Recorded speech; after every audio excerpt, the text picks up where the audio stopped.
Então vamos lá, nós estamos estudando aí a segunda parte, né? Começamos a semana passada estudando um pouquinho sobre os Mormons, né? O mormonismo, a Igreja de Jesus Cristo dos Santos dos Últimos Dias. E eu convido você a abrir a sua Bíblia lá em Gálatas. Vamos relembrar o texto de Gálatas, né? Que é um texto importante para confronto, de certa forma, o próprio início, né? dessa religião aí. Enquanto você abre lá, Gálatas capítulo 1, a partir do verso 6, eu quero agradecer também a presença do Fábio, da Patrícia, do Fabinho e da Gigi, também da nossa irmã Helenita, também do Ricardo, da Dani, Lucas, da Helena, da Isabel Blanco também, bom dia, sejam todos bem-vindos. Ok? Então vamos lá. Gálatas capítulo 1, a partir do verso 6, vai nos dizer assim: Admira-me que estáis passando tão depressa daquele que vos chamou na graça de Cristo para outro evangelho, o qual não é outro, senão que há alguns que vos perturbam e querem perverter o evangelho de Cristo. Mas, ainda que nós, ou mesmo um anjo vindo do céu, vos pregue evangelho que vá além do que vos tenho pregado, seja maldito, seja anátema, seja algo desprezível, ok? Assim, como já dissemos, e agora repito, se alguém vos prega evangelho que vá além daquele que recebeste, seja anátema. Irmãos, essa questão da fidelidade às Escrituras, tendo as Escrituras como a revelação de Deus, esse aqui é o nosso fundamento. Se você encontra com alguém que não reconhece a Bíblia como palavra de Deus e que não reconhece as Escrituras como a vontade de Deus para nós, então aí pronto, essa pessoa é descrente e não tem nem como você argumentar, porque a base da fé cristã está nas Escrituras. Existem vários argumentos históricos, arqueológicos, né? Geográficos, hermenêuticos, exegéticos, para reforçar a palavra, a Bíblia, como palavra de Deus inerrante e, portanto, aquilo que o próprio Deus, através da sua grandeza e soberania, revelou aos homens durante 1.600 anos, né? Que é o período mais ou menos que se data aí do tempo que se demorou para que toda a Bíblia fosse revelada. Então, se as pessoas desprezam todas essas características e essas constatações históricas, arqueológicas, geográficas, né, hermenêuticas, ou seja, tudo aquilo que corrobora para que, apontando as Escrituras como de fato palavra de Deus, então aí nós não temos como discutir, porque a fonte, a base da nossa fé está no fato da Bíblia ser as Sagradas Escrituras, a palavra de Deus revelada, a revelação especial de Deus. Agora, quando as pessoas deturpam esse evangelho ou trazem um evangelho além, a própria palavra de Deus diz que nós devemos considerar isso como maldição, como algo desprezível, como algo terrível. Então,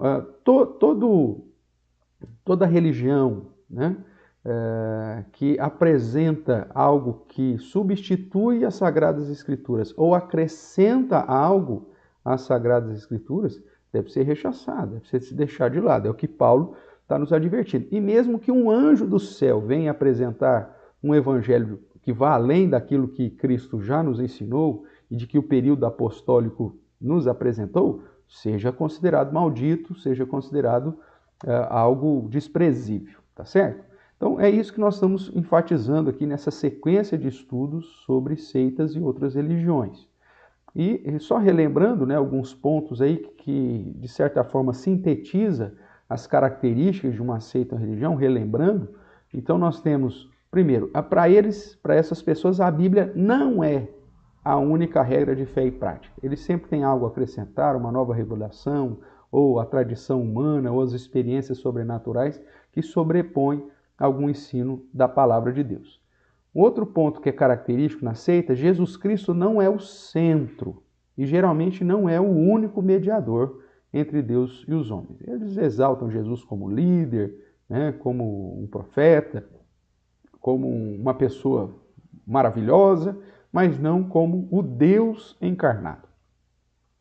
Terceiro, em relação à salvação, as seitas geralmente não trabalham com a salvação pela graça de Deus. É sempre meritória. Os homens devem se esforçar para obter a salvação, através de práticas cerimoniais, através de aquisição de objetos, através de rituais ou de guardar determinada prática religiosa, cerimonial.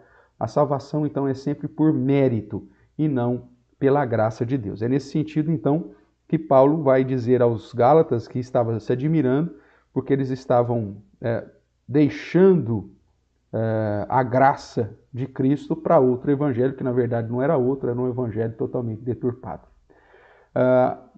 Outra característica das seitas, a interpretação da liderança, ou até dos seus novos escritos, tem maior autoridade do que a Bíblia. É o caso específico, por exemplo,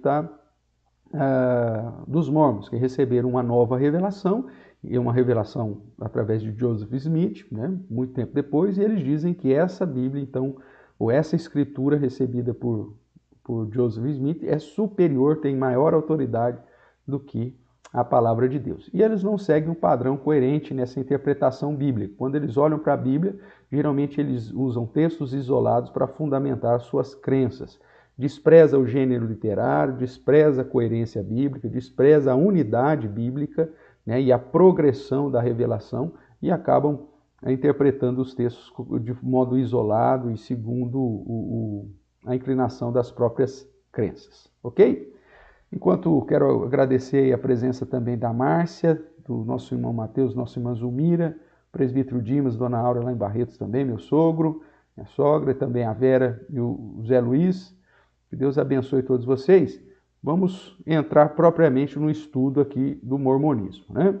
Nós vimos vários textos lá, vimos que os mormons, apesar de se declararem cristãos, não são, porque não defendem Jesus como o Deus encarnado, né? Não seguem as principais confissões de fé e credos que a igreja verdadeiramente cristã reconhece. Eles, apesar de se dizerem Igreja de Jesus Cristo, na verdade, então, não são cristãos. Eles não acreditam na autoridade exclusiva das Escrituras, eles acreditam em vários deuses, inclusive creem que cada um de nós pode se tornar, evoluir, né, para se tornar um Deus, que Jesus foi criado da mesma forma que Lúcifer, então ele é irmão de Lúcifer, e que a igreja deles é a igreja restaurada, é a única e verdadeira igreja, porque os apóstolos e toda a igreja apostatou e manipulou e mudou a revelação de Deus, por isso então foi preciso trazer uma nova revelação para Joseph Smith, que com 15 anos recebeu uma visão aí, então que as igrejas tinham apostatado e que ele seria o salvador da pátria, aí, que receberia uma nova revelação. Em 1823, então, eles dizem que ele recebeu a visita de um anjo Moroni, que está completamente em desacordo com o que a Bíblia diz, e que esse anjo lhe contou a verdadeira história e trouxe então uma nova revelação a respeito de que Jesus, depois da ressurreição, veio para os Estados Unidos e falou lá para os habitantes, escolheu discípulos ali, apóstolos, e trouxe uma nova revelação, uma vez que os apóstolos judeus haviam deturpado o ensino de Jesus e tinham mudado tudo. E isso foi registrado em algumas placas de ouro que Joseph Smith encontrou essas placas e traduziu essas placas contando a verdadeira história, que é justamente o livro dos Mormons. O termo Mormons nós vimos que é uma junção, né, de duas palavras, uma palavra egípcia com a palavra em inglês, né, uma junção dessas palavras que edifica ou que significa alguém que é bom, tá certo? Só dentro das questões aí de Joseph Smith, ele cria na poligamia como modo de procriar, né? Nós vamos ver isso, então Deus já criou todas as almas e essas almas precisam ser encarnadas. Então, quanto mais filhos você tiver, mais bênção você vai estar gerando para essas almas que estão lá esperando um corpinho para poderem se encarnar, tá certo? Então, pautado nisso, ele teve 27 esposas, né? E acabou sendo preso aí por heresia, imoralidade, e numa manifestação e numa situação popular lá, a multidão acabou assassinando ele em 1844, com 39 anos de idade, tá certo?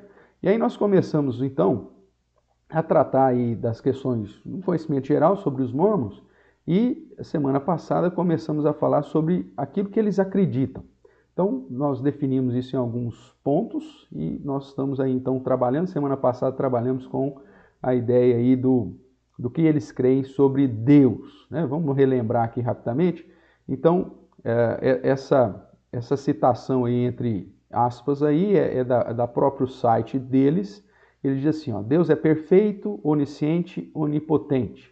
Para os santos dos últimos dias, Deus é o Pai Celestial, Ele criou os seres humanos à sua imagem e tem um corpo imortal, perfeito, cheio de uma glória indescritível. Para eles, Deus tem um corpo de carne e de osso, tá certo?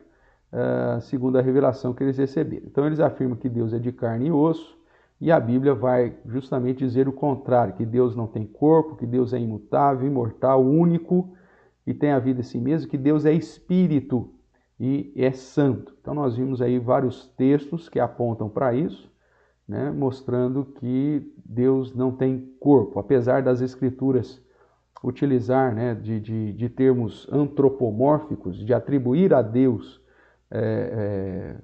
partes do corpo humano, né, a mão de Deus, os pés do Senhor, né, as suas vestes, coisas relacionadas à realidade humana. O próprio Senhor Jesus nos ensina que Deus é espírito e justamente por ele ser espírito, ele é onipresente, ele está em todos os lugares e que não pode, portanto, possuir um corpo. Cristo, no caso a segunda pessoa da Trindade, é que se encarna para cumprir a obra da redenção, se tornando como um de nós nesse corpo humano para realizar as exigências que a própria lei tinha de um sacrifício de alguém puro, santo, em favor daqueles que Deus separou para a sua própria glória. Mas, então, essa crença deles está pautada tanto nas escrituras dele, que rejeitam e que acaba confrontando aquilo que a própria palavra de Deus, a Sagrada Escritura, a Bíblia,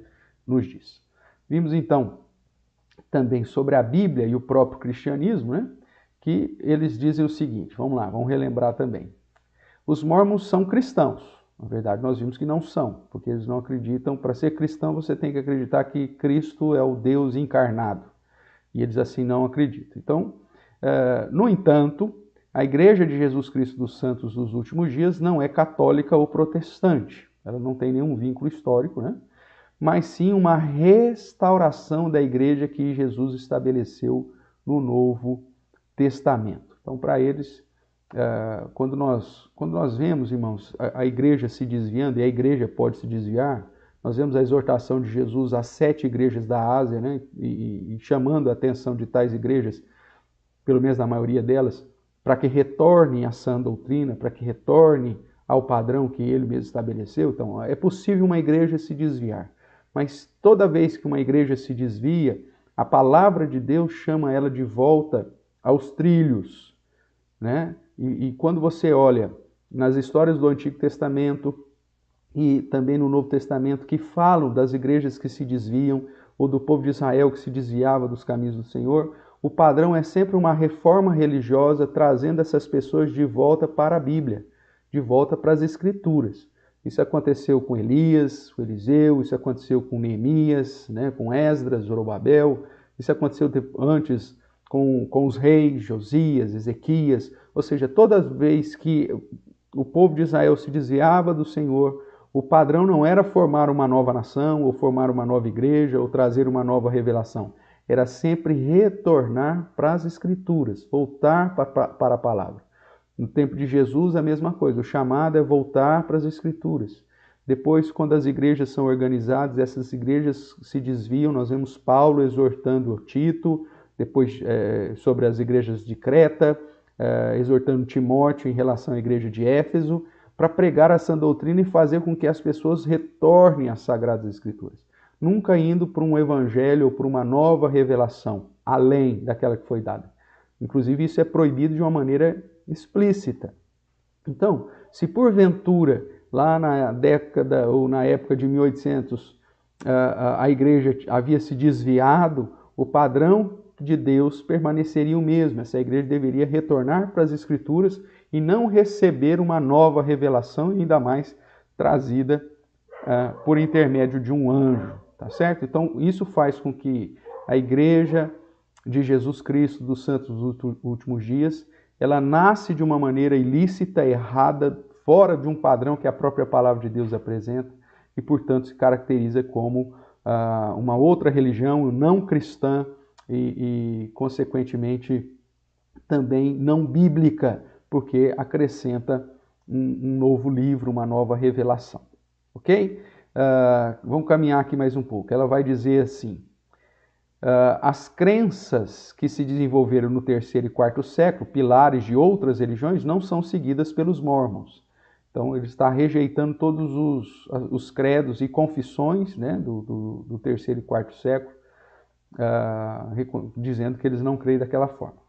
E aí ele diz: com a morte dos antigos apóstolos, a autoridade divina foi perdida, mas teve a sua restauração iniciada pelo profeta Joseph Smith, que recebeu as revelações divinas nos anos de 1800. Então, na ideia deles, a igreja se tornou apóstata, e aí Joseph Smith foi o profeta, veja que eles colocam como profeta, que iniciou a restauração. Por que iniciou? Porque eles acreditam que é possível receber novas revelações até o dia de hoje. Então, para eles, o período revelacional está aberto e é possível que alguém ainda possa trazer, se tiver o reconhecimento deles, trazer uma nova revelação, se aparecer um anjo aí de novo, né? E nós sabemos pela própria Escritura que Satanás se faz de anjo de luz. Então, o próprio Satanás aparecer para qualquer um deles trazendo uma nova revelação, eles vão acatar, porque isso está na essência da própria religião. Tá certo? Então vamos lá, vamos caminhar mais um pouco aqui. Eles afirmam então que os ensinos da Bíblia foram deturpados e por isso eles aceitam novas revelações hoje. Ok? Vamos falar sobre o cristianismo propriamente, né? Já falamos da Bíblia, né? Então vamos ver o que a Bíblia diz a respeito dessas afirmações deles. Então, na visão bíblica, que não existe nenhum outro tipo de revelação além do que a própria palavra de Deus, as Escrituras Sagradas, que, segundo a própria Bíblia, foi inspirada por Deus, revelada durante um período que terminou com o ministério terreno de Jesus e os seus apóstolos. Então vamos ver aqui alguns textos aí nesse sentido. Gálatas 1:8, nós vimos que mesmo que se um anjo viesse do céu, que a gente deveria rejeitar, né, esse padrão. Por mais bonito que fosse essa palavra, deveríamos rejeitá-la. Deveria ser algo maldito. Se você olha lá para 1 de Pedro, eu convido você a acompanhar a leitura desses versos que faremos. Se você tiver o costume, até marcá-los, porque são textos importantes quando se vai defender a fé. Tá bom? Então vamos lá. 1 de Pedro, capítulo 1, verso 25. Ele, num contexto de santidade, ele está falando, mas lá no verso 25 ele diz: a palavra do Senhor, porém, permanece eternamente. Ora, esta é a palavra que vos foi evangelizada. Ele aponta para que as Escrituras é algo eterno, não tem fim, ou seja, ela não caduca e, consequentemente, ela não precisa de algo rompendo com as Escrituras e trazendo uma nova visão. A palavra de Deus é eterna. Um outro texto que nós já trabalhamos muitas vezes, né, e que é importante, é o texto de Hebreus, capítulo 1, que trata dessa progressão da revelação, desse modo que Deus usa durante toda o período da revelação, desde Moisés, né? Desde Adão, vamos dizer assim, até o período final do período revelacional que é dito aqui. Então ele vai dizer assim, Hebreus capítulo 1.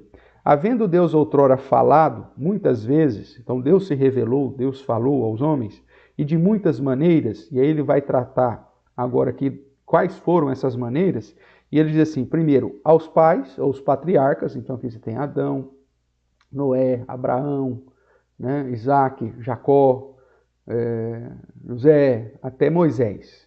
Então, aos pais. Depois pelos profetas, começando em Moisés, lembrando que Moisés é essa transição, né? Mas começando em Moisés, agora falando através de sonhos, de visões, vai até Malaquias ou João Batista, se você considerar a transição, né, do Antigo Testamento para o Novo Testamento. E o verso 2 aqui de Hebreus vai dizer, e nesses últimos dias, apontando para um período final da revelação, nos falou pelo Filho, ou seja, nos falou através de Jesus, a quem ele constituiu o herdeiro de todas as coisas, pelo qual também fez o universo. Ele que é o resplendor da glória, a expressão exata do ser de Deus. Então Jesus, o Filho, é o próprio Deus. E no seu ministério terreno, ou durante o ministério apostólico, sempre uma transição, se você olhar o período lá de Moisés, né, os sinais, inclusive, foi usado em Moisés, em Josué. Depois você tem Elias e Eliseu como um período de restauração, e utilizando sinais para confirmar a palavra que estava sendo pregada. E depois Jesus e os apóstolos. Então, até o final do período apostólico, nós temos aí Apocalipse como último livro, né, revelação de Jesus Cristo dado para João, através de um anjo, mas dentro do período que a própria palavra de Deus nos apresenta e declarando explicitamente que a revelação é do próprio Senhor Jesus, nós temos então o fim do período revelacional. A partir daí, aquilo que Deus quer que nós saibamos a respeito da sua vontade termina. E é por isso que lá em Apocalipse capítulo 22, no final da última revelação, é dito que não pode se acrescentar nada e nem tirar nada.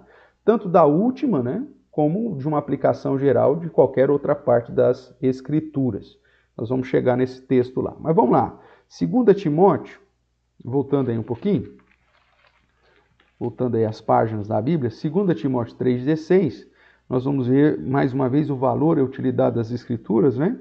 Paulo dizendo assim a partir do verso 14, tu porém permanece naquilo que aprendeste, foste inteirado, sabendo de quem o aprendeste, que desde a infância sabes as sagradas letras que podem tornar-te sábio para a salvação pela fé em Cristo Jesus. E aí o verso que eu quero chamar a sua atenção, toda a Escritura é inspirada por Deus, útil para o ensino, para a repreensão, para a correção, para a educação na justiça, a fim de que o homem de Deus seja perfeito e perfeitamente habilitado para toda boa obra.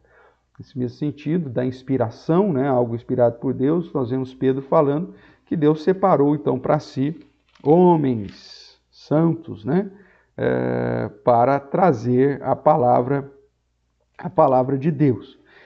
E o texto que eu separei também, Apocalipse 22, dá uma olhadinha lá comigo. Apocalipse capítulo 22, verso 18 em diante.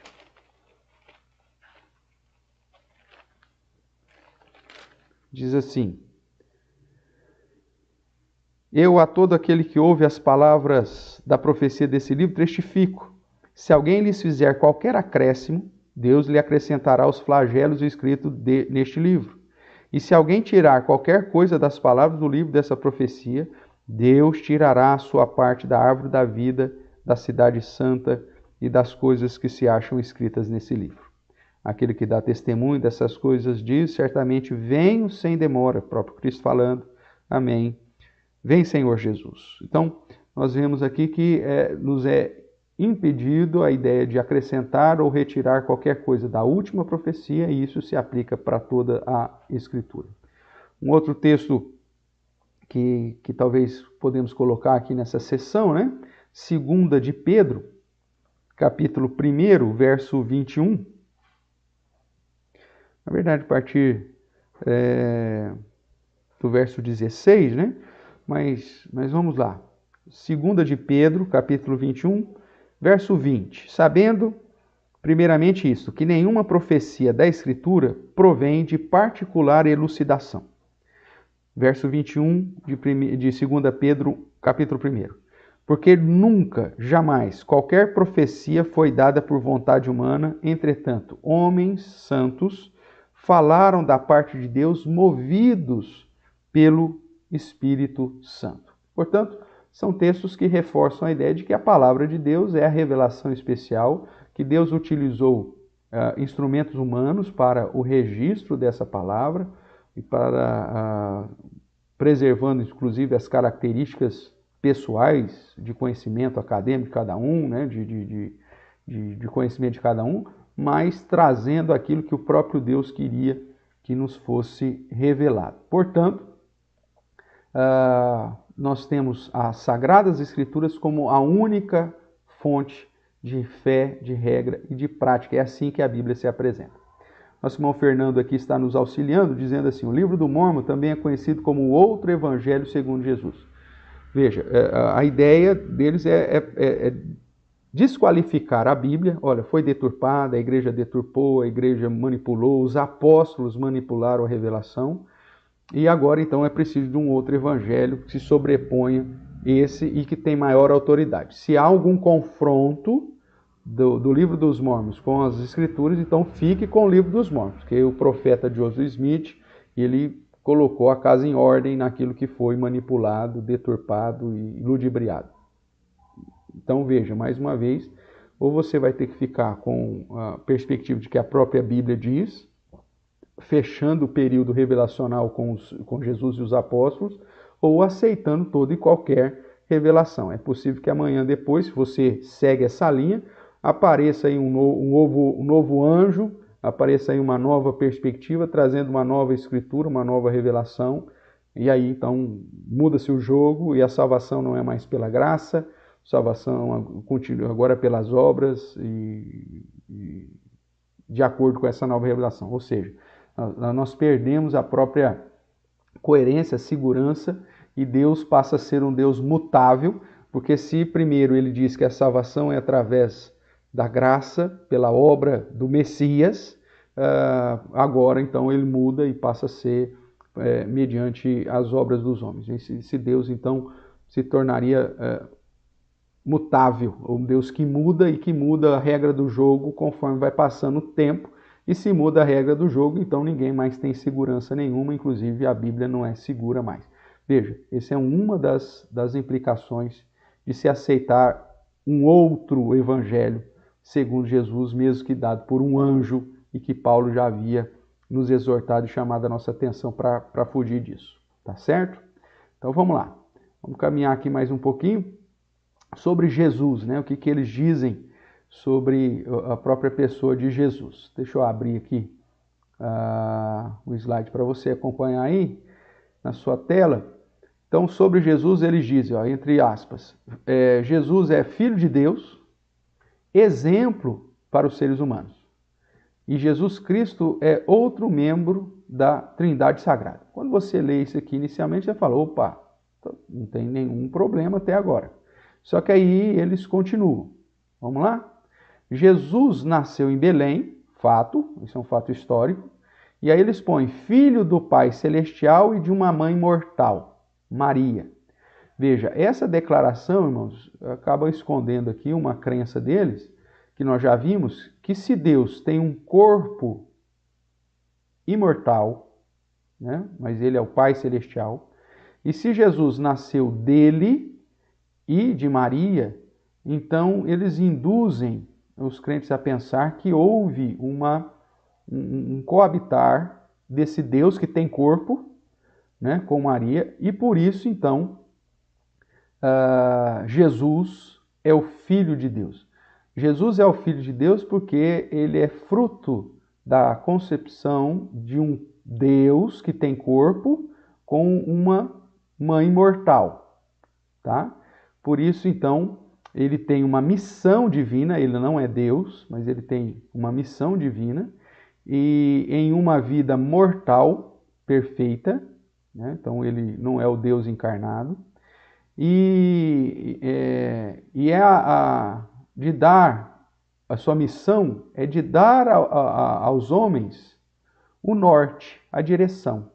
Então qual que é a missão de Jesus? Jesus não é o Deus encarnado que veio cumprir com a obra da redenção, ele não veio realizar a obra da redenção como parte do Deus Trino. Não, ele é o Filho de Deus porque ele nasce de uma relação de um Deus que tem corpo com uma mulher mortal. Então esse ser mortal, não teantrópico, 100% Deus, 100% homem, como nós cremos, e que na sua missão é simplesmente dar o norte para os homens. E veja o que ele diz, e que eu até coloquei amarelinho aqui, contribuir para o plano da salvação celestial.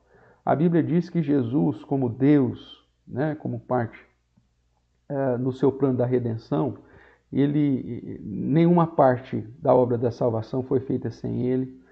Ele é o executor dessa obra. E essa maneira de se colocar aqui, coloca ele simplesmente como um instrumento nas mãos desse Deus que tem corpo para a execução de um plano de salvação. E o objetivo de Jesus é simplesmente nortear os homens como que os homens devem proceder. Ok? O que mais que a gente pode sintetizar do ensino deles? Então eles afirmam, quando você vai aprofundar, né, no estudo dos Mormons ou na leitura do livro, que Jesus não é Deus. Ele foi o primeiro filho de Deus, ele é a primeira alma criada, e Satanás seria a segunda. Então Jesus é irmão de Satanás, e que Jesus serve de modelo, e por isso ele se tornou o Salvador, por isso ele se tornou o Messias. E depois de ressurreto, Jesus foi então para os Estados Unidos, pregou lá nos Estados Unidos, escolheu outros apóstolos e organizou uma outra igreja que ficou ali registrado naquelas placas de ouro, até que Joseph Smith, direcionado pelo próprio Deus, as encontrou. Ok? Mas o que a Bíblia diz a respeito de quem é Jesus? Nós já estudamos isso quando tratamos das testemunhas de Jeová, mas vamos relembrar aqui alguns versos aí, para que você acompanhe, né? Primeiramente, João, capítulo 1, que é um texto essencial para entendermos sobre a realidade de Jesus Cristo, que coloca ele como a palavra, como o verbo, o logos de Deus, né? Que se encarnou, e ele é o próprio Deus. Nele foram criadas todas as coisas.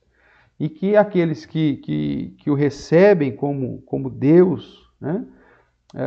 Como unigênito do Pai, como esse verbo encarnado, recebem o poder de serem feitos filhos de Deus. Então vamos ver aqui o que diz o Evangelho segundo João, capítulo 1, de 1 a 12. No princípio era o Verbo, e o Verbo estava com Deus, o Verbo era Deus. Ele estava no princípio com Deus, todas as coisas foram feitas por intermédio dele, e sem ele nada do que foi feito se fez. Então Jesus não é criatura, ele é criador. A vida estava nele, ele é a própria fonte da vida. E a vida era a luz dos homens. A luz resplandece nas trevas e as trevas não prevaleceram contra ele. Aí vai falar depois de João Batista, né, como a testemunha dessa luz. Ele diz, houve um homem enviado por Deus, cujo nome era João. Este veio como testemunha para que testificasse a respeito da luz, a fim de todos virem a crer por intermédio dele. Ele não era luz, mas veio para que testificasse a respeito da luz, a saber, a verdadeira luz, que vinda ao mundo ilumina a todo homem. O Verbo, volto a dizer, estava no mundo, o mundo foi feito por intermédio dele, mas o mundo não o conheceu. Veio para o que era seu, os seus o rejeitaram, falando aqui especificamente sobre os judeus. Mas a todos quanto receberam, deu-lhes o poder de serem feitos filhos de Deus, a saber, os que creem no seu nome, os quais não nasceram do sangue, nem da vontade da carne, nem da vontade do homem, apontando mais uma vez para a salvação como pela graça, e não pelos méritos humanos, mas de Deus. E o Verbo se fez carne, habitou entre nós, cheio de graça e de verdade, vimos a sua glória, glória como o unigênito do Pai. Então, A Bíblia apresenta Jesus como a segunda pessoa da Trindade, a palavra, o verbo, que estava desde o início, porque é o próprio Deus. Através da palavra foram criadas todas as coisas. Haja luz. Isso é a palavra, é o verbo, e por isso todas as coisas foram criadas dessa forma em Cristo Jesus. E essa segunda pessoa da Trindade, então, é responsável por revelar o próprio Deus, porque é a sua palavra. Durante todo o Antigo Testamento, ela assume, num processo que nós chamamos em teologia de teofania, temporariamente, uma forma para se revelar, seja na figura da sarça, seja na figura de uma nuvem, ou seja, na própria figura humana, como aconteceu com Abraão. E então ele assume temporariamente uma forma conhecida, se revela ao homem. Depois, esse falando diretamente aos pais, como Hebreus nos apresenta. Depois, o seguinte período é através dos sonhos e visões. Então, da revelação, toda vez que a palavra do Senhor aponta anjo do Senhor, né, aponta para essa ideia da segunda pessoa da Trindade. E depois ele se encarna, ele se torna, né, como um de nós, e traz a plena revelação. Ele é o ser exato de Deus, como Hebreus vai nos chamar a atenção. Hebreus capítulo 1, em especial verso 2. O Filho, né, é a expressão exata do ser de Deus. Um outro texto que eu quero chamar a sua atenção, irmãos, está aí, ó, Colossenses, cadê aqui? Colossenses capítulo 1, verso 15 a 17. Que também já estudamos quando tratamos das testemunhas de Jeová, mas é interessante relembrar aqui. Quando você abre lá, deixa eu dar uma olhadinha aqui. Nós temos aí algumas participações, já vou aqui para o chat. Só um instantinho enquanto a gente abre lá em Colossenses, capítulo 1,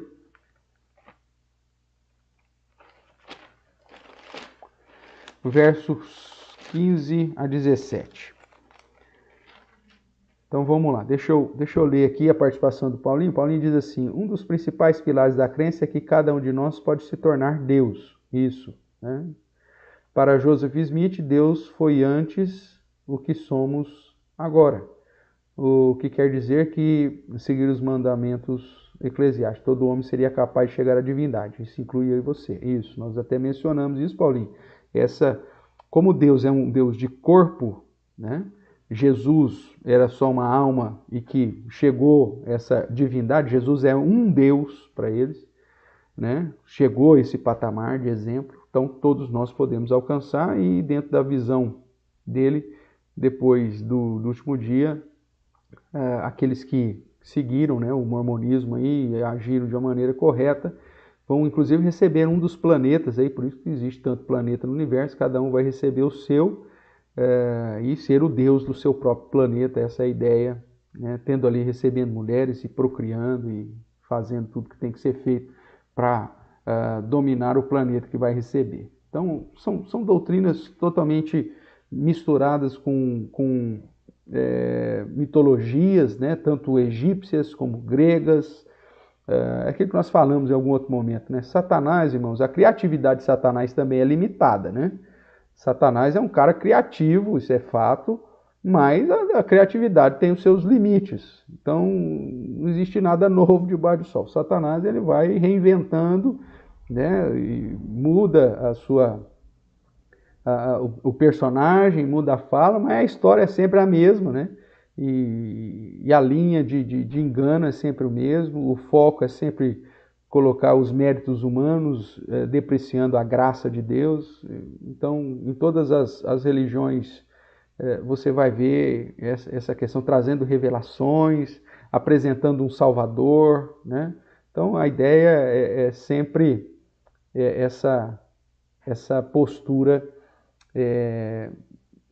meio que limitada na criatividade do próprio Satanás. Por isso você vai ver muitos elementos, né? Inclusive imitando o próprio Deus, né, nessas outras religiões aí. O Léo diz aí, daí o mundo seria praticamente uma mitologia grega cheia de deuses egocêntricos e invejosos. O padrão, é essa mistura que nós estamos falando aqui. Tá bom? Vamos lá então. Você abriu em Colossenses? Colossenses capítulo 1, verso 15. Vamos ler a partir do 13, né? Falando da excelência da pessoa e da obra de Cristo, ele diz, esse ele apontando aí para a ação de Deus, nos libertou do império das trevas e nos transportou para o reino do seu Filho, ou do Filho do seu amor, no qual temos a redenção, ou seja, em Cristo temos a redenção, a remissão dos nossos pecados.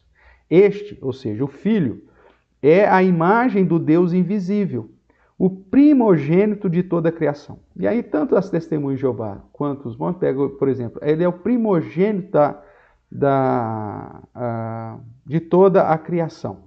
Então, se ele é o primogênito da criação, ele foi o primeiro criado. E eles param aqui. O problema é que eles não continuam a leitura, e o verso 16 explica o que significa esse título de primogênito da criação. Verso 16. Pois nele, ou seja, no Filho, o primogênito de toda a criação, foram criados todas as coisas, nos céus e sobre a terra, as visíveis e invisíveis, sejam tronos, sejam soberanias, quer principados e potestades. Tudo foi criado por meio dele e para ele. Se ele é a primeira criação, então ele se torna o Criador. Isso é impossível. O primogênito da criação é no início, no sentido de que nele nasce toda a criação. Ele cria todas as coisas. Ele é a fonte da criação, porque o Filho e o Pai são um, como o Espírito também. Ou seja, o Verbo, né, de Deus, a palavra de Deus que se encarnou depois, é a fonte de toda a criação. Então, apresenta Jesus como Deus, como o próprio Deus, e não como um homem, né? Um semideus, porque nascido de um Deus com uma mortal, igual à mitologia grega, como o Léo citou aí, e que se tornou um Deus por conta das suas posturas, sua postura de vida, sua prática de vida. João capítulo 20, o verso 28, vai nos dizer assim, Tomé, né, diante de Jesus ressuscitado, ele diz, respondeu Tomé, Senhor meu e Deus meu. Disse-lhe Jesus, porque me vistes, crestes? Bem-aventurados os que não viram e creram. Tomé chama Jesus de Deus e Jesus simplesmente reforça essa ideia, né? Então Jesus é o próprio Deus, digno de todo louvor e que nunca rejeitou nenhuma adoração, porque ele é o Deus encarnado, tá certo? Hebreus capítulo 1, verso 2, nós já lemos, aponta para isso, né? E Atos dos Apóstolos, capítulo 1, o verso 11, Atos capítulo 1, verso 11, os anjos dizem assim para os apóstolos, e lhes disseram, varões galileus, por que estáis olhando para as alturas? Esse Jesus que dentre vós foi assunto ao céu virá do modo como viste subir. Então Jesus é aquele que tem autoridade e que subiu ao céu e que, segundo a promessa, há de voltar. E segundo o Apocalipse e tantos outros textos, vem para julgar, porque a ele foi dado toda a autoridade no céu e na terra. Então, veja, irmãos, a palavra do Senhor nos chama a atenção para o fato de Jesus Cristo ser o Deus encarnado, o próprio Deus, né?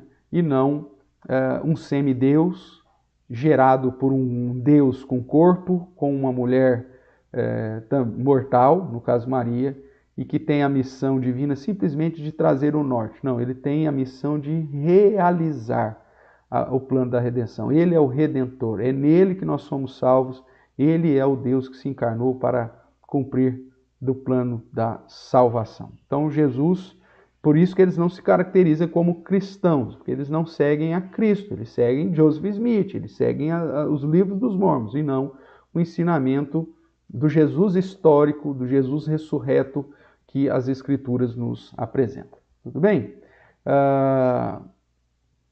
Nosso irmão José Luiz Aveira aí colocando, né? Seja um instrumento de salvação, não de destruição, talvez a ideia de que é justamente aquilo que nós estamos tentando fazer nessa sequência de estudos, né? Trazer a verdade para que as pessoas possam encontrar a verdadeira salvação nas Escrituras, na Palavra de Deus, na Sagrada Escritura, na sã doutrina, que aponta Jesus como Deus, que aponta Jesus como aquele que se encarnou para cumprir com o plano da redenção e que ressuscitou, está assunto aos céus, está no trono, reinando hoje e há de cumprir com todos os seus planos até o dia da sua volta para aplicar o juízo e, consequentemente, a inauguração definitiva do estado final. É assim que nós cremos. Mas vamos lá, vamos caminhar mais um pouco aqui, irmãos, em relação à crença dos mormons, né? E agora, as outras crenças eu pontuei, todas elas, se você for lá no site, vai ter algumas declarações, algumas de modo obscuro, porque o objetivo não é ser claro, né, naquilo que eles creem, mas é trazer frases dúbias, né, que parece que o cristianismo, parece crer no mesmo Deus que nós cremos, só que quando você vai aprofundar ou ler, né, o livro deles, você vai ver que a crença é totalmente distante e diferente daquilo que a Bíblia mesmo apresenta. Uma das crenças que eles têm, que é base, né, para a fé que eles têm, é a questão da pré-existência da alma, o chamado salão das almas. Todas as almas já foram criadas. Quando se trata do estudo sobre as almas, irmãos, nós já vimos, inclusive, essa possibilidade e pautada na ideia de que, olha, se Deus terminou toda a obra da criação, então as almas não podem ser criadas depois do período da obra da criação. Então, se existem almas, as almas já estão em algum lugar e já foram criadas todas. Mas nós vemos e já estudamos e já defendemos aqui, inclusive no estudo no curso básico de teologia, né, quando tratamos da alma, que a possibilidade da alma ser tão somente produzida dentro da concepção. Então a ideia que a Bíblia diz, né, da relação sexual e da concepção e do nascimento. Então são duas situações que a Bíblia apresenta, e aí ele vai então chamar a atenção que a alma é uma consequência natural aí, da mesma forma que você recebe qualquer outra informação genética, inclusive a informação espiritual de que é descendente de Adão e por isso nasce já condenado, a questão espiritual da alma seria a mesma. Na ideia deles, da pré-existência da alma, então existe um salão com todas as almas, e justamente porque todas as almas estão prontas, o mundo só vai terminar depois que tudo isso for encarnado. Então, quanto mais filhos você tiver, melhor, e se for preciso, quanto mais mulheres você tiver, melhor, para que você possa procriar e salvar as almas dos mormons que estão aprisionados lá ainda nesse salão das almas, esperando serem encarnadas para poderem receber a salvação. Então veja, uma crença destoada das Escrituras acaba gerando outras práticas, né? Tanto a poligamia quanto uma série de outras práticas aí. O Fernando colaborando conosco, ele diz, tudo isso ele se tornou com base dentro da sua própria família, tanto seu pai como sua mãe eram místicos, principalmente com egípcios. Smith cresceu num ambiente esotérico. Eu não sei de onde que a base do Fernando, né? Mas o que eu sei da família deles, eles eram tão excêntricos nesse sentido, tão abraçando qualquer coisa, né? Eram, se não me engano, o Smith também era de uma família grande, né? Mais de 10 filhos, e eles chegaram até a frequentar a igreja presbiteriana, né? Nova York. Mas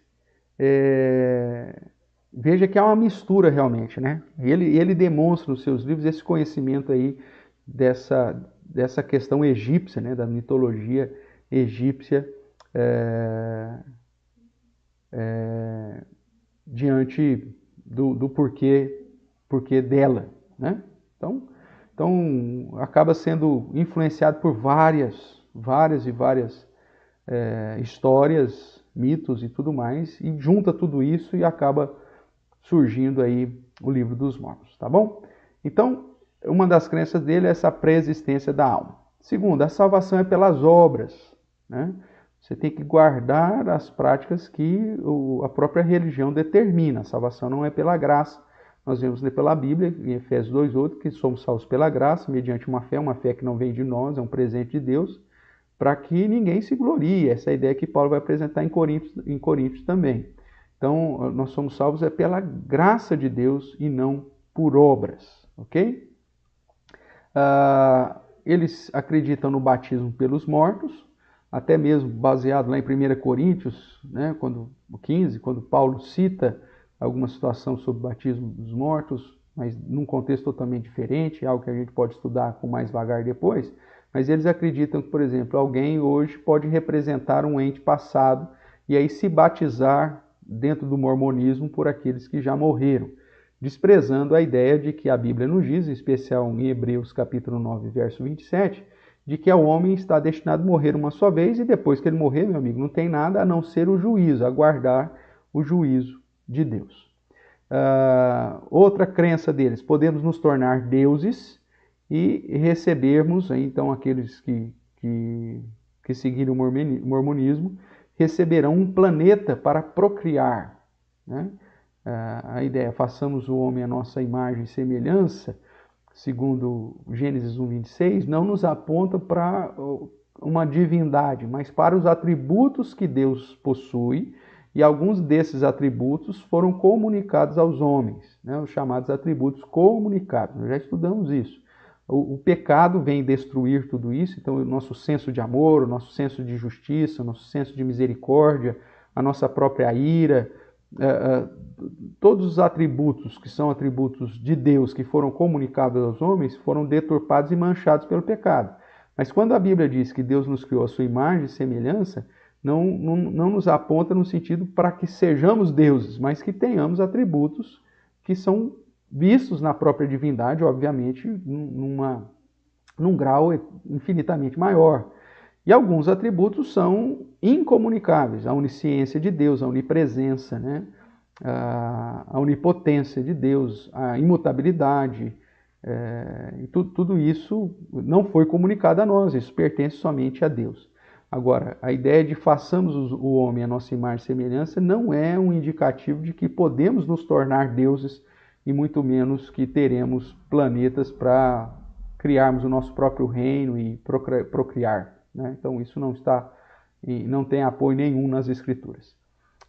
Por conta ainda da pré-existência da alma, desse salão das almas, como eu disse, então a poligamia acaba sendo usada como um meio para a encarnação dessas almas, que está em total desacordo com a revelação bíblica, mesmo que você tenha no Antigo Testamento a poligamia, mas o padrão de Gênesis 2:24 é: por isso deixa o homem pai e mãe e se une à sua, no singular, a sua mulher, e se tornarão os dois uma só carne.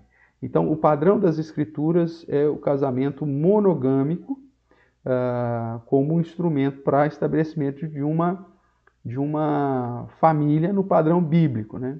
Essa semana, inclusive, o Paulinho me mandou uma imagem, né, de um noivo, aquelas imagens que colocam em cima de bolo de casamento, do noivo e da noiva, só que coloca um noivo com duas mulheres, né? Como se Jesus, representando Jesus, né, casado com duas noivas. Impossível. A igreja e o povo de Israel agora é uma coisa só. A noiva do Senhor é a igreja de Deus, que conta tanto de judeus quanto de gentios. Então o padrão de Deus é Jesus e a sua noiva, e não as suas noivas, né? Então, cuidado, né? Tem uns que usam lá a parábola das 10 virgens, como se Jesus tivesse... As 10 virgens são as acompanhantes da noiva, que vão entrar, né? Essa é a ideia. Cuidado aí com má interpretação, porque a poligamia não tem base nas Escrituras, e Paulo vai dizer, lá em 1 Coríntios, capítulo 7, verso 2, cada uma tem o seu próprio marido e cada um a sua própria esposa. Justamente porque o padrão do casamento na visão bíblica é nos livrar da promiscuidade, né? Do pecado. Então, por isso, aquele que não consegue se dominar, né, que se case, né, para evitar a fornicação, o adultério, a promiscuidade, por aí vai. Então, a prostituição. Então, o casamento ele tem como objetivo, um dos objetivos, nos livrar da imoralidade. Também procriação, né? Crescer e multiplicai-vos. Então, o objetivo do casamento é gerar também filhos, herança. E terceiro, gerar a satisfação do homem e da mulher. O próprio texto de 1 Coríntios, dentro de um contexto de casamento, né? Então, do casal, que a atividade sexual, a intimidade sexual seja prazeroso tanto para o homem quanto para a mulher. O homem não tem direito mais ao seu próprio corpo, e sim a mulher, a esposa não tem mais direito ao seu próprio corpo, e sim o marido. Você vai para Provérbios, a ideia da satisfação, do prazer sexual dentro do contexto conjugal. Então, veja, a palavra do Senhor aponta para um casamento monogâmico, enquanto que eles acabam crendo aí na prática da poligamia, e muitos deles, né, praticam a poligamia, mesmo que impedidos pelo governo, mas que dentro da prática em si acabam tendo aí várias esposas. É proibido o adultério. A questão da promiscuidade é proibida dentro do mormonismo, mas você ter outras mulheres constituídas, né, é algo aceitável. Inclusive, tem muitas histórias nesse sentido lá nos Estados Unidos, né, de mormons que são proibidos pelo Estado de praticar a poligamia, mas que na prática tem lá mais do que uma esposa. O Fernando nos auxiliando aí, o livro Império das Seitas, página 96, escrito por Walter Martins, que trata aí, então de que Joseph Smith acabou sendo influenciado aí por vários pontos místicos dos seus pais, né? Então, o Fernando aí está dando a fonte aí da sua afirmação. Ô Milton, eu vou pedir só um tempinho no final da nossa escola aqui, eu reservo um tempinho para te dizer a respeito de como surgiu a igreja presbiteriana reformada, não renovada, e eu vou falar também por que existe igreja renovada e igreja reformada. Se você aguentar um pouquinho, Milton, no finalzinho aqui eu reservo alguns minutinhos para tratar disso com vocês, tá bom? Depois se você puder colocar um oizinho aí, Milton, eu agradeço. Vamos lá, Clarice Abismada, junto com a Edmeia, né? Ainda hoje a poligamia é incentivada e aceita no mormonismo. Não de uma maneira explícita, né? Mesmo porque eles estão debaixo das leis civis que proíbem isso, né? Mas regiões onde o mormonismo é muito forte nos Estados Unidos, onde cidades inteiras são praticamente só existem mormons, você vai encontrar, né, pessoas. Talvez os mais novos agora, porque com essa questão da modernidade, muita coisa tem mudado, inclusive dentro do mormonismo. A própria evangelização de pessoas de cores negras, né, tem mudado, uma vez que eles têm chegado na América Latina, chegado em outros países, onde você encontra negros, né? Porque na essência do mormonismo, o negro é amaldiçoado. Então, era para ser uma religião extremamente, somente para brancos, né? Mas que também tem sofrido algumas mudanças, porque chega aqui no Brasil, né, não tem ninguém que não tenha, de certa forma, algum vínculo, pelo menos algum parente, ou que tenha algum conhecido na família, algum agregado que seja pardo ou negro, né? Então, se fizermos aí um teste de DNA, certamente grande parte dos brasileiros teriam, né, sangue, né, também de negros e até mesmo de índios, né? Isso aí é até uma situação, né, complicada dentro dessa questão dos cotistas, porque tem pessoas hoje brancas, loiras, de olhos verdes, mas que tiveram aí na sua genealogia, né, avós, né, mulatos ou cafusos, ou sei lá negros, e afrodescendentes e por aí vai, e que hoje são brancos e usam inclusive dessa questão dos antepassados para conseguir cota, né? Chega a ser engraçado. Mas vamos lá. Então, voltando aqui para o contexto do mormonismo. Então, a poligamia é uma das práticas aceitas, porém não tão praticada como já foi anteriormente, por conta da imposição do Estado. Milton, daqui a pouquinho a gente trata então. Vamos lá, os negros, né, como já havia citado, dentro da essência da crença dos mormonismos, os negros são descendentes de Caim, né, por isso receberam a cor de pele e o nariz chato para identificá-los como amaldiçoados. Né? Então, se você lembrar da história de Caim e Abel, nós vemos que logo depois da inveja e depois do assassinato de Abel, Deus então diz às Escrituras que o Senhor coloca uma marca em Caim, né? Vamos dar uma olhadinha lá? Abra sua Bíblia lá em Gênesis.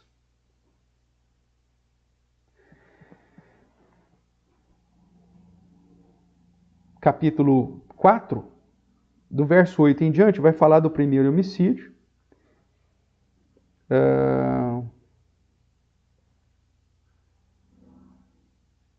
E aí, então, o verso 10, Deus diz assim: E disse Deus, que fizestes?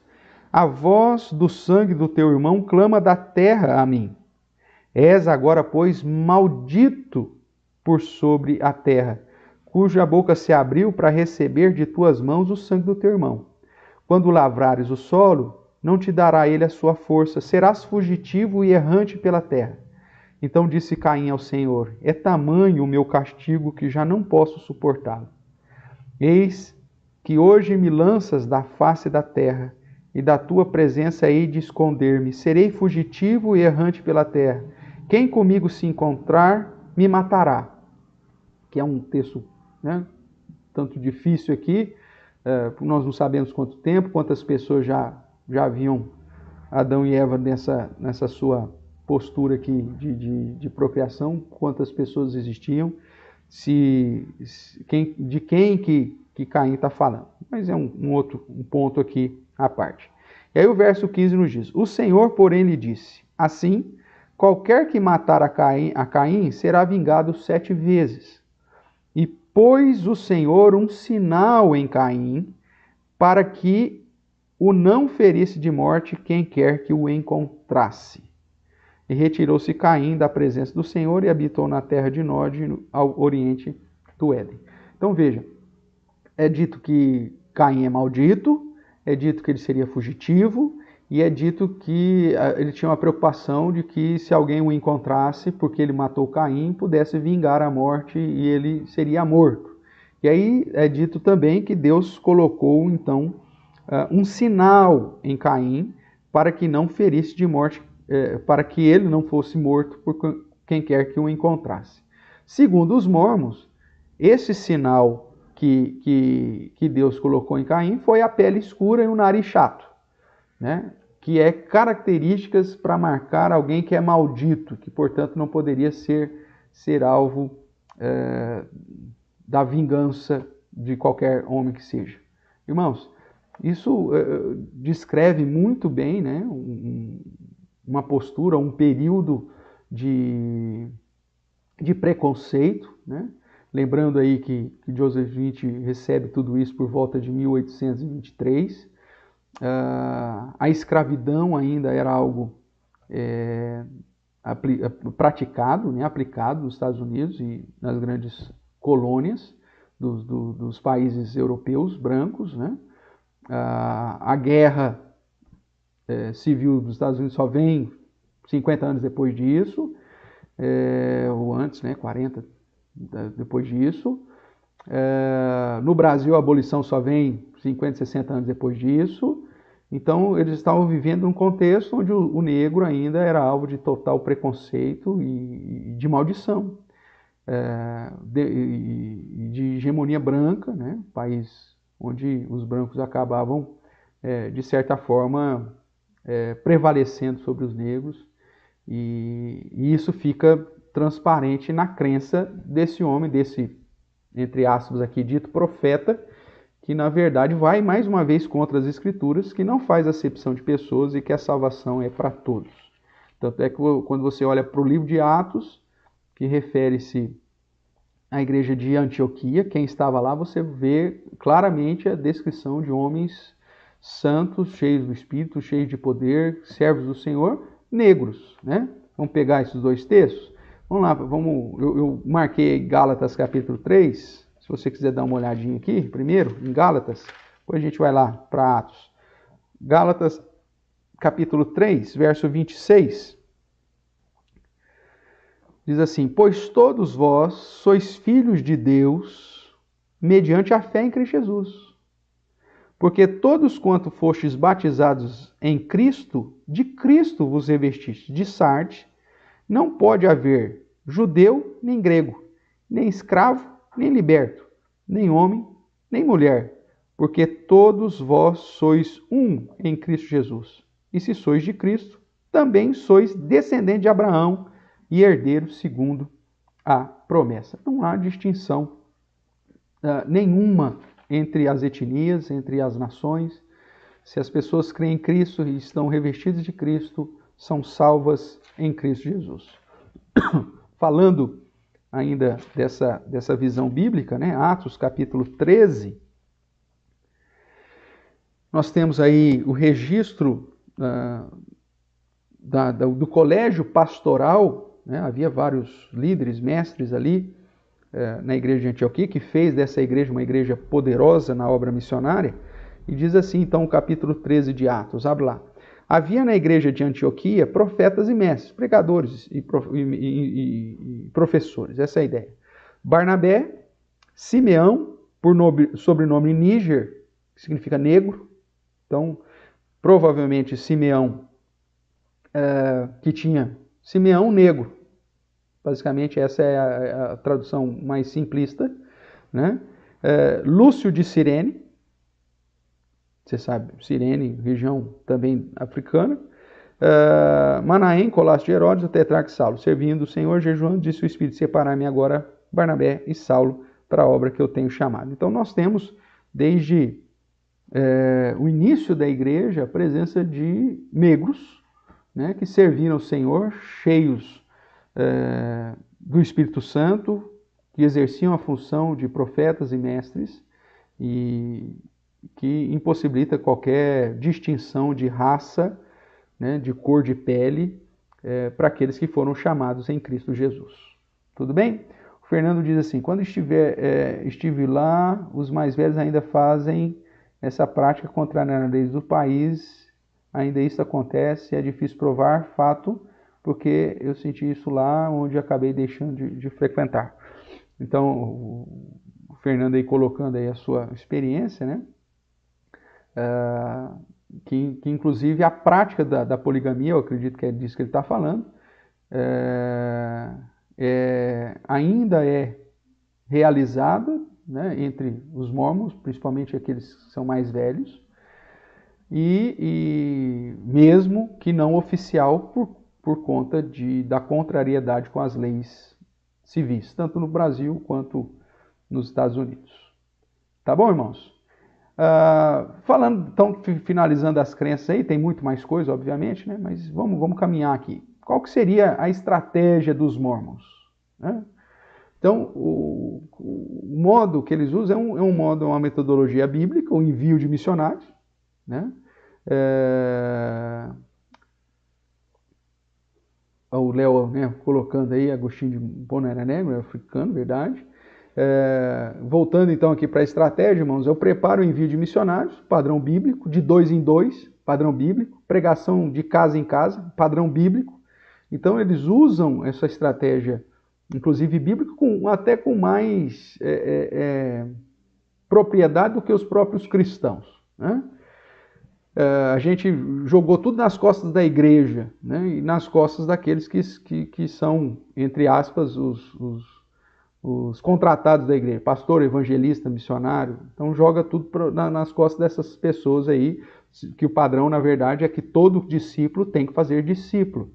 E eles encaram isso, as famílias investem nos seus filhos para que eles possam ter essa visão missionária, entregar alguns anos da própria vida dentro da atividade missionária, né?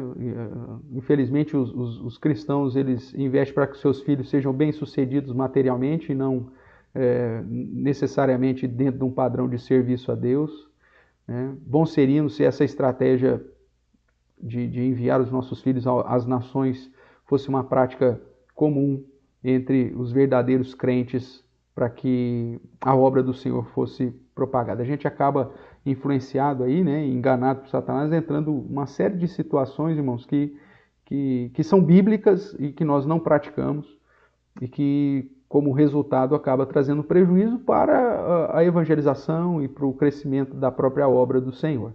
Essa questão do casamento, essa questão da fidelidade conjugal, essa questão de se manter casado e ter filhos, ensinar os filhos a temer ao Senhor, preparar os filhos para a obra missionária, para fazer discípulos aonde quer que eles estejam, impactar a realidade que eles estão, seja na faculdade, seja no colégio, tudo isso a gente acaba falhando.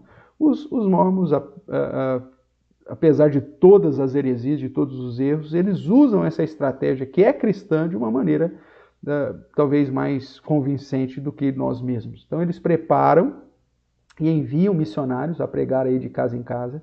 Inclusive, dentro dos Estados Unidos, esses jovens são preparados, né, e ficam, né, colocar entre aspas aqui, uma academia para receber a instrução teológica, a instrução segundo as crenças dele, e inclusive eles lá já nos Estados Unidos, eles já escolhem, junto com a liderança, o local que eles vão trabalhar como missionários, e eles já têm lá, então, por um período, se não me engano, 2, 3 meses, de uma imersão cultural e linguística.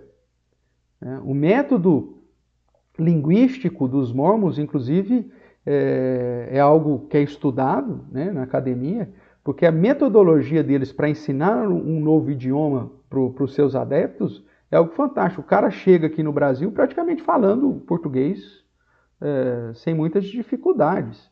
E isso é feito num trabalho de investimento lá nesse período de preparo, antes de mandá-los aqui. O cara não manda um cara aqui cru, não sabe falar bom dia, né, nem obrigado. Não, eles já vêm praticamente falando português. É lógico que é aqui que vão aprimorar, né?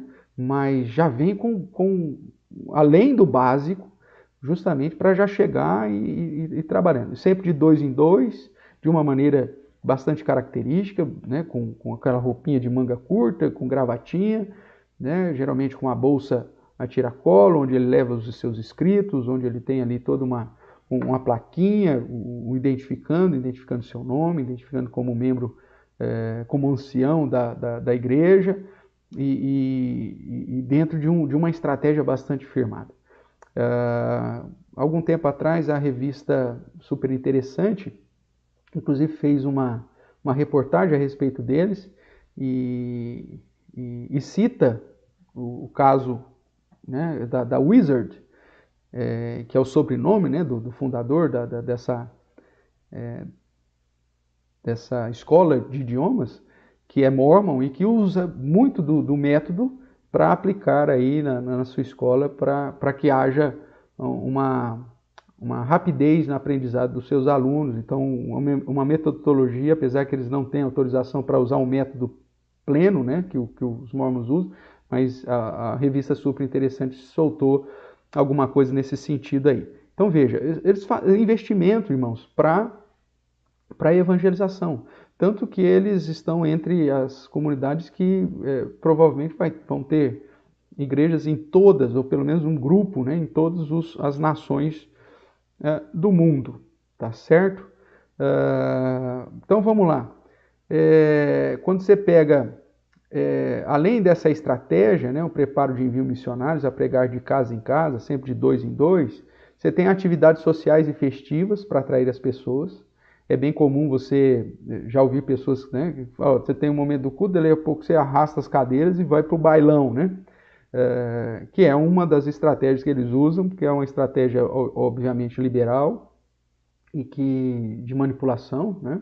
Como algumas igrejas evangélicas tentam fazer, né? Coloca lá a festa junina, coloca lá festa das colheitas, que é uma festa junina disfarçada, na tentativa de atrair, faz até quadrilha, né?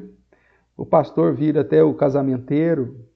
Isso até dentro das igrejas presbiterianas, infelizmente, de vez em quando acontece uma aberração dessa aí. O que mais faz parte da estratégia deles? Prédios com certo conforto, né, atrativos esportivos. Você vê que a estrutura física dos prédios são muito bem trabalhados, já dentro de um padrão, né? Existem pelo menos 3 tamanhos distintos, né, dependendo da comunidade que eles estão inseridas, mas todos eles com estrutura para atrair os jovens, uma vez que a maioria dos seus missionários, ou a grande maioria dos seus missionários são jovens, né, na faixa de 19 a 20 anos. Então, é uma das estratégias para atender. Outra coisa é que esses prédios sempre estão dispostos a oferecer o ensino do inglês, né, para a comunidade e trazendo a ideia da possibilidade do intercâmbio transcultural. Então, você vem a possibilidade de você ser enviado para outro país, ter uma experiência transcultural, com outra cultura, com outra língua, tá certo? E dentro da estratégia deles é não apresentar as doutrinas conflitantes com a cultura, né? Mas se maquiar de cristianismo, e um cristianismo que adapta e aceita a cultura em que está sendo inserida. Então a ideia é de nunca confrontar, eles vão mostrar a sua postura, vão ensinar, vão se maquiar como cristãos, como alguém tolerante, que aceita, que apoia, que abraça, e aí com o passar do tempo, aí sim eles vão levando os seus discípulos ou seus fiéis ao conhecimento mais aprofundado das suas verdadeiras doutrinas de um Deus com corpo, com Jesus que não é o próprio Deus encarnado e com práticas totalmente contrárias às Escrituras, onde pautadas na Escritura que ele recebeu do anjo. Tá certo? Vamos lá. O Léo aí falando de Agostinho, né? Falando da sua mãe Mônica, tá, essa ideia é meio a meio, né, Léo?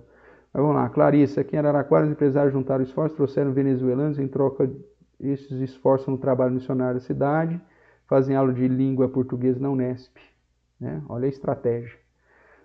O Fernando também colabora. O método também usado por esses jovens é a experiência de ardor no peito.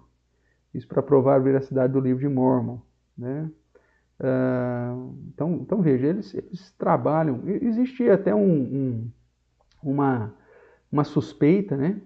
Que já foi descartada, mas de que os Mormons teriam toda a liberdade que tem nos Estados Unidos, porque haveria um acordo com o próprio governo americano, porque enviavam jovens sempre na faixa de idade militar, né, o cabelinho cortado igual militar, fazendo atividade física, como se fosse também espiões aí, do próprio governo militar. Isso aí acaba sendo mais fruto de outros pensamentos do que da própria essência da religião.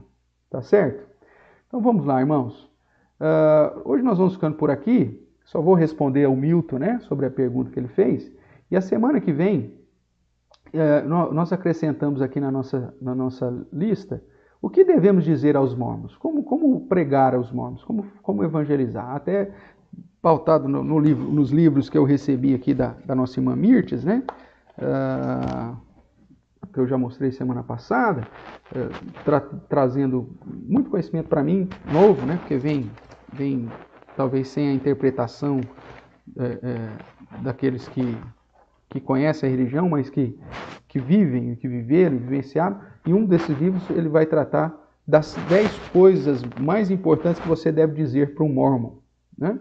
E aí nós fizemos um resumo disso. E a semana que vem, então, nós vamos focar essa ideia de responder aos mormons, de como apresentar o verdadeiro evangelho a eles, e respondendo pontos essenciais e importantes da crença deles na visão bíblica.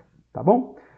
Antes, então, de encerrarmos, irmãos, eu quero, então, aproveitar aqui a pergunta do Milton Oliveira, a respeito de como surgiu a igreja presbiteriana, ele põe aqui renovada, né?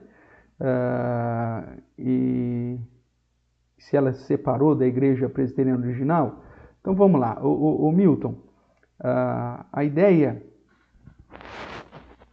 Perdão, aqui temos uma pergunta ainda sobre a aula. Pastor, a liderança dessa igreja dos mormons são formados por eles? Sim, eles têm um sistema para preparar esses missionários, preparar essa liderança dentro de um contexto deles, dentro da visão deles, sim. Né?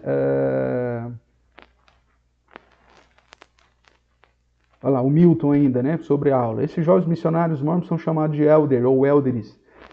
Mas elder não significa ancião, ou seja, um idoso? Sim, essa é a ideia. Até o Fernando, que me chamou a atenção para isso, né, o Fernando Casarini, elder é o idoso, que é o presbítero. Né? Então, o termo que seria para ancião, como o Antigo Testamento chama, ou como o Novo Testamento chama de presbítero, a ideia de que é aquele que tem um conhecimento, né, e inclusive idade para ser um responsável pelo ensino da lei e pela aplicação da justiça e do juízo.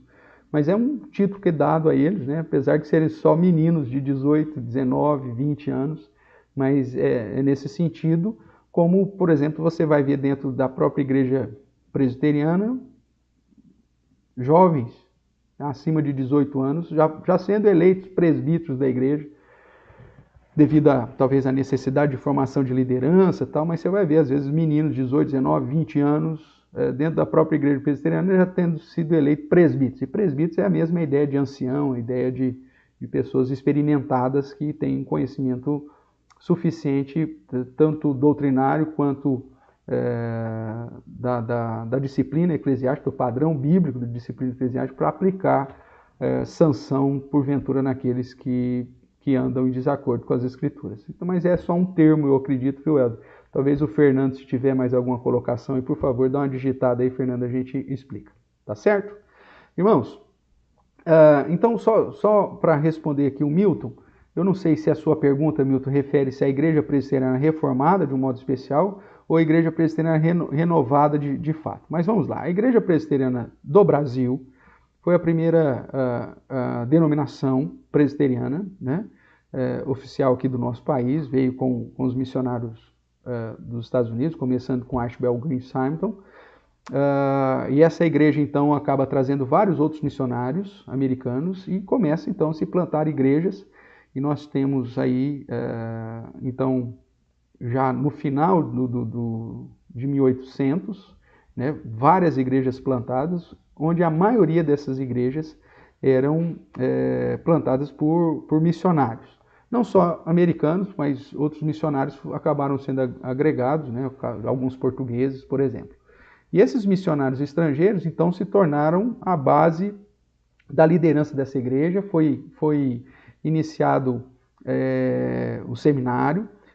Nós tivemos, por exemplo, dentro da Igreja Presbiteriana do Brasil, a conversão do padre José Manuel da Conceição, se tornou o primeiro pastor, né, vamos dizer assim, nas terras brasileiras, nacional, vamos dizer, e começou a formação. Por volta de 1900, nós já tínhamos um grupo de pastores nacionais, um grupo razoável, que ainda estavam debaixo da administração americana e que queriam uma certa independência para dirigir a Igreja Presbiteriana do Brasil. A missão achou que ainda não era o momento para desvincular ou para entregar toda a administração da igreja para os nacionais. E naquele período, a Igreja Presbiteriana do Brasil acabou se achegando a outras minorias, né, por conta da perseguição. O país, antes da declaração da República, era um país de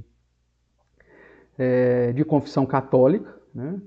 Isso fica claro, inclusive, lá em 1810, quando do registro do livre comércio de navegação entre Portugal e Inglaterra, onde os ingleses era permitido cultuar aqui, mas não podiam fazer prosélitos aqui, porque o país era católico, e por isso, então, você tem uma série de restrições lá no próprio documento, quanto a construção de templos protestantes, a utilização de vestes clericais, e por aí vai. E isso acabou influenciando.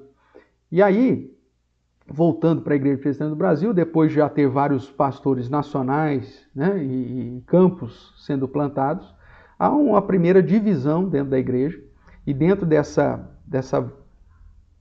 aproximação da igreja, que era minoria, com outros grupos minoritários, inclusive os próprios maçons, que foram instrumentos para a declaração da República.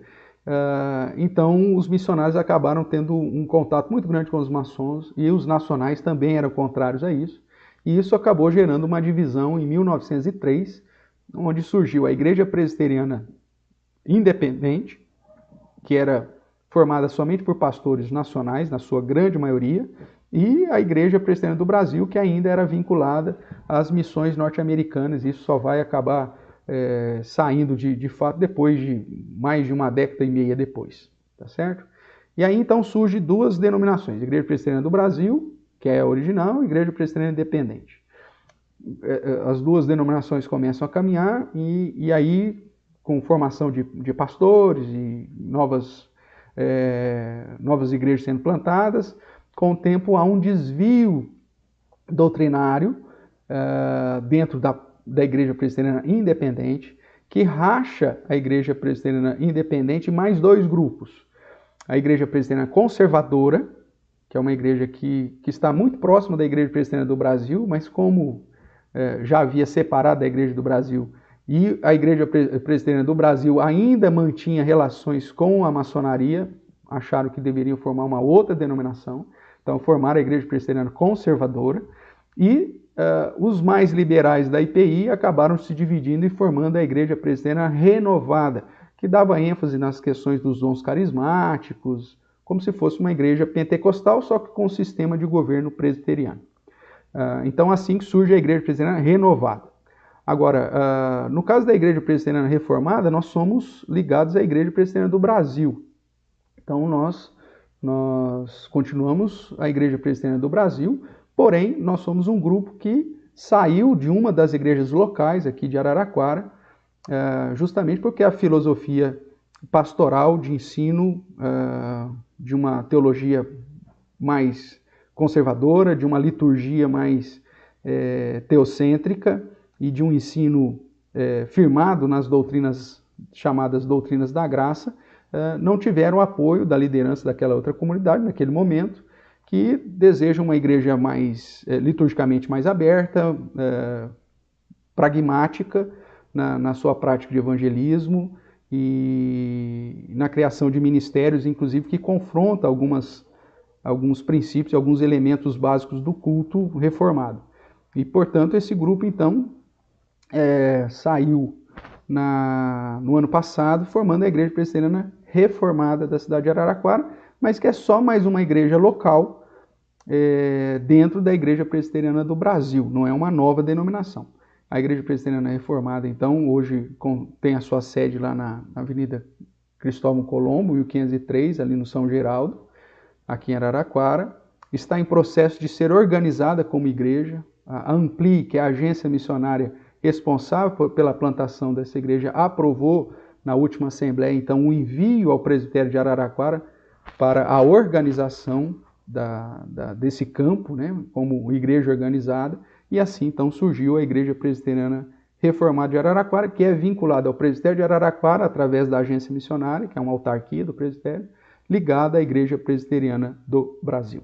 Tá certo? Então, de um modo resumido, e apontando aí as principais situações aí para explicar para o Milton e para tantos outros amigos que estão conhecendo aí a Igreja Presbiteriana Reformada e talvez pense que seja uma nova denominação. Não está ligado ainda à Igreja Presbiteriana do Brasil, mas ao mesmo tempo levantando uma bandeira que confronta muitas igrejas presbiterianas, né, que têm seguido aí uma linha litúrgica totalmente mais liberal e que ensinamentos muito mais liberais, o estilo de pregação alegórico, né, e não uma exposição bíblica fiel das Escrituras.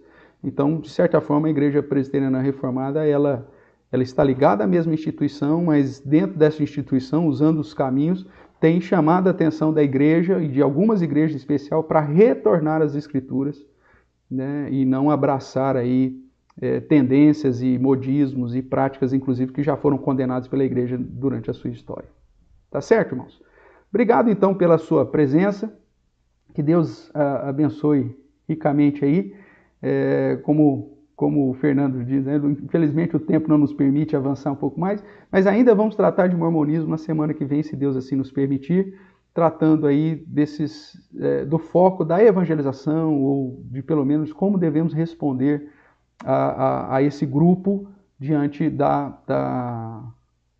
do crescimento que eles têm tido, em especial na nossa região.